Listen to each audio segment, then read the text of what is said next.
तुम्हा सगळ्यांचं माझ्या एका नवीन ब्लॉगमध्ये। जर तुम्ही चॅनलवर नवीन असाल तर सबस्क्राइब करायला अजिबात विसरू नका। लाडूची जस्ट झोप झाली, अंघोळ करून लाडू झोपला होता आणि त्याची जस्ट झोप झाली। आता त्याचं खाऊ बनवायचा टाइम आहे। कालच्या ब्लॉगमध्ये मी तुमच्यासोबत नाचणी सत्वाची रेसिपी शेअर केली होती आणि आजच्या ब्लॉगमध्ये मी तुमच्यासोबत खिचडी, मुगाच्या डाळीची खिचडी याची रेसिपी मी तुमच्यासोबत शेअर करणार आहे की मी कशा प्रकारे माझ्या बाळाला देते। तर व्हिडिओ शेवटपर्यंत नक्की पहा। आणि आणखीन एक गोष्ट, मी जस्ट एक कमेंट वाचली, भक्ती खुरासने पाटील यांच्या मला 3 कमेंट्स आल्या होत्या माझ्या मागच्या व्हिडिओमध्ये आणि खूप छान कमेंट्स केल्यात त्यांनी। Thank you so much. असं सपोर्ट करत राहा। अशा छान कमेंट्स वाचल्या ना की खूप म्हणजे व्हिडिओज बनवायला ना खूप छान वाटतं। तर थँक्यू सो मच भक्तीताई की तुम्ही इतक्या छान कमेंट्स केल्या। लाडू आता खाऊ खायचं ना, आता खाऊ खायचा आहे। तर मी विचार करत होते की मी एक सिरीजच बनवेल की मी रोज लाडूला काय काय खाऊ देते आणि त्याचा व्हिडिओ बनवून मी तुमच्यासोबत शेअर करेल। जर तुम्हाला ही सिरीज बघायला आवडणार असेल ना तर मला नक्की सांगा।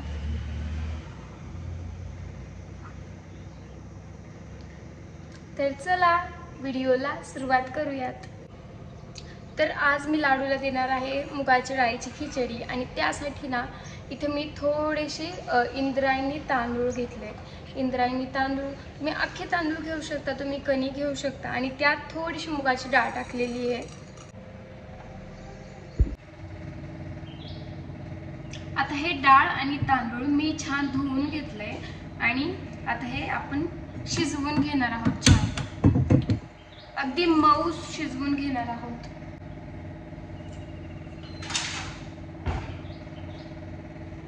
आणि ही जी रेसिपी आहे ना तुम्ही अगदी 5.5 महिन्यापासून तुम्ही देऊ शकता बाळाला। आणि काल मी जी रेसिपी दाखवली ना ती सुद्धा अगदी 5.5 महिन्याच्या बाळापासून तुम्ही देऊ शकता।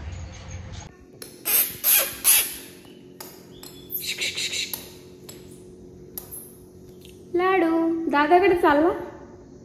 कुठे दादा? दादा दादा कुठे दादा? दादा रुसला। काय झालं दादा? दादाला काय झालं? काय काय आहे?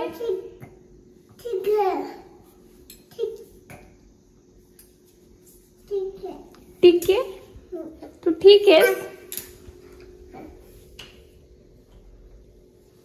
दादा प्रेम कर बर का, असं कर, असं कर, असं कर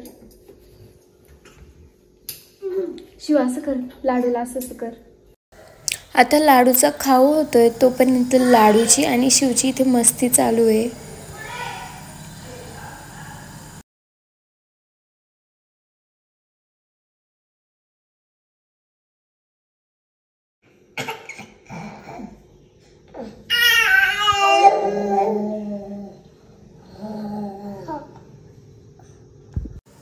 तर आता हे डाळ आणि तांदूळ शिजलेत, पण खूप जास्त आपल्याला भातासारखं ड्राय करायचे नाही आहेत, तर थोडंसं पाणी शिल्लक ठेवायचं आहे।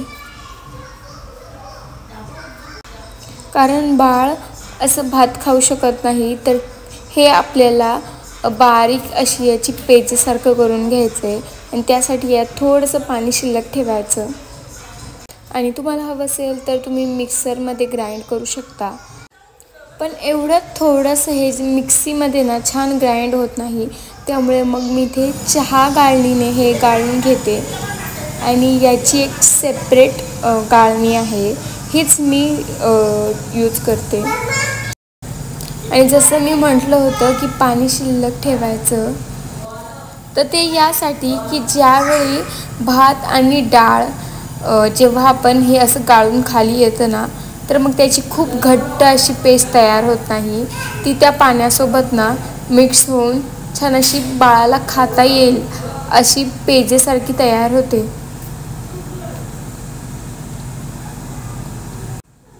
खूप जास्त पातळही नकोय आणि खूप जास्त घट्टही नकोय की बाळाला ते गिळताच येणार नाही। तर ही आपली खिचडी रेडी आहे आणि याची कन्सिस्टन्सी तुम्ही बघू शकता। आणि यानंतर यामध्ये तूप टाकायचं आहे।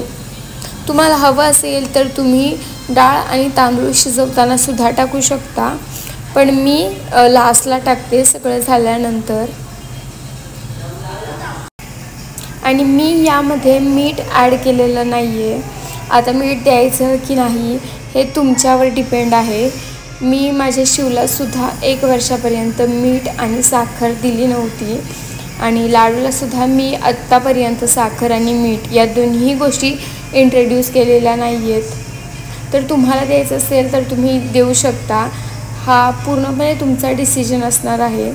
पण मी सध्या तरी मिठाशिवाय आणि साखरेशिवायच गोष्टी देते।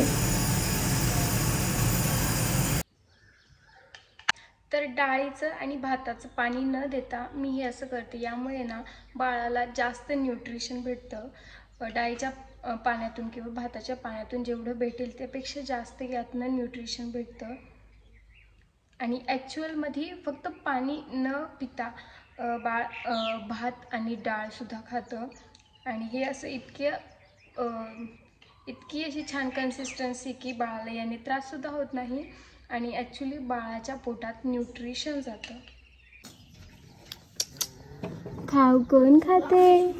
खाऊ कोण खातोय? खाऊ कोण खातंय? पिलू खाऊ यम्मी। त्यानंतर लाडू झोपला आणि वातावरण तुम्ही बघू शकता, इतकं वारं सुटलं होतं,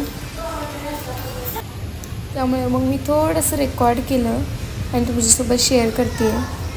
लाडू आणि लाडू उठल्यानंतर त्याने हा नवीन खेळ शोधून काढला। काय करते तू?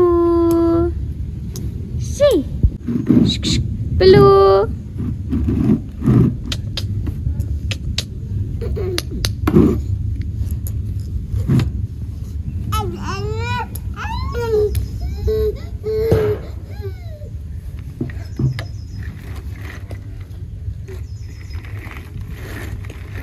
त्याच्यात बसायचं, तुला गाडीमध्ये बसायचं।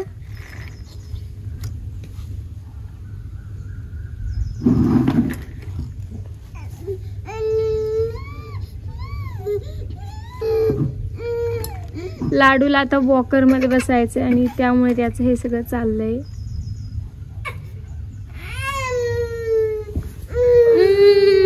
पिलू तुला काय पाहिजे? तुला काय पाहिजे?